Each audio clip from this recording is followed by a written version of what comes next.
Hello everyone, welcome back to my channel.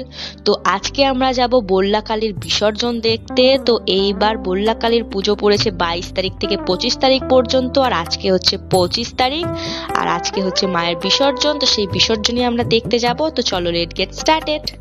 তো সকাল সকাল আমরা সকলে মিলে বেরিয়ে পড়েছি বল্লা কালী দেখতে যাওয়ার জন্য।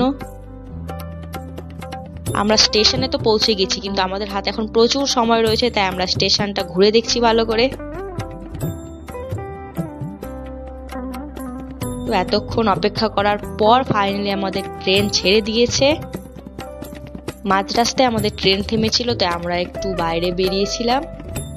তো পৌঁছে গেছি আমরা। এখন আমরা মন্দিরের দিকে যাচ্ছি, আর এখানে ভিড়টা জাস্ট তোমরা দেখো। এখনো আমরা মেন জায়গাতে ঢুকেইনি, তাতে এত ভিড় এত ভিড়।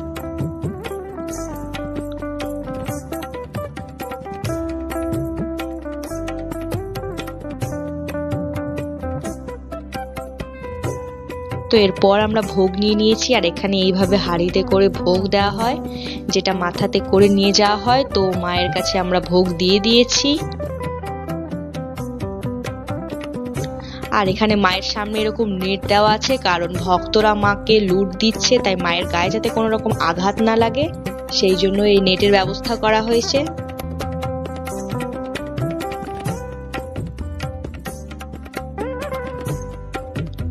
তো এরপর শুরু হয়ে গিয়েছে মায়ের আরতি পর্ব, আর এখানে মায়ের আরতি 1.5 থেকে 2 ঘন্টা ধরে হয়েছে, যেটা ছিল অপূর্ব সুন্দর।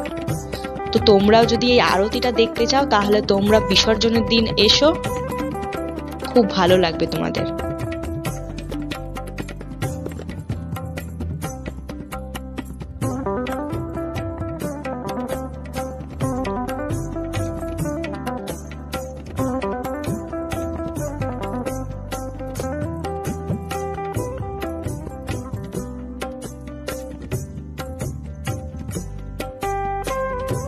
আর এখানে যে এতগুলো প্রতিমা দেখছো, এগুলো সমস্ত ছিল মানসিকের ঠাকুর।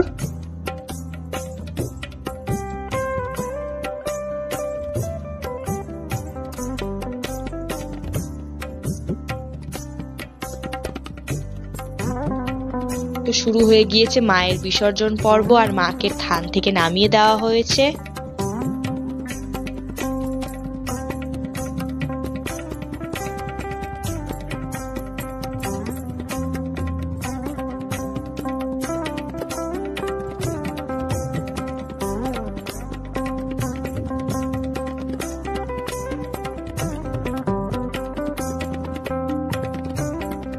তো এরপর মাকে মন্দিরের সামনে ঘোরানো হয়।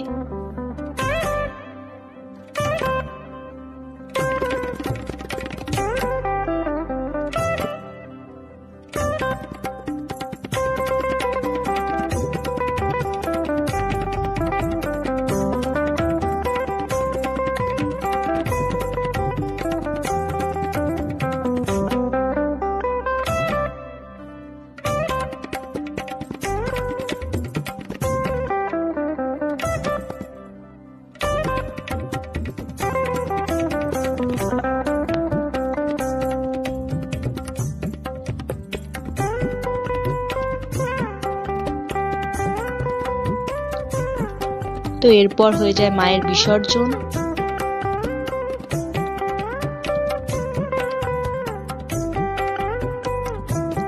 তো মায়ের বিসর্জন তো হয়ে গিয়েছে, তো এখন আমরা পুরো মেলাটাকে ভালোভাবে ঘুরে দেখছি।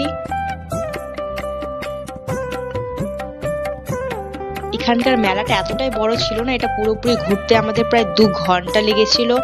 তাই তোমরা যদি এখানে আসো, তাহলে হাতে অবশ্যই সময় নিয়ে আসিও। আর এখানে যদি তোমরা এসে থাকতে চাও, তাহলে সে থাকার ব্যবস্থাও রয়েছে দূর থেকে যারা আসে তাদের জন্য।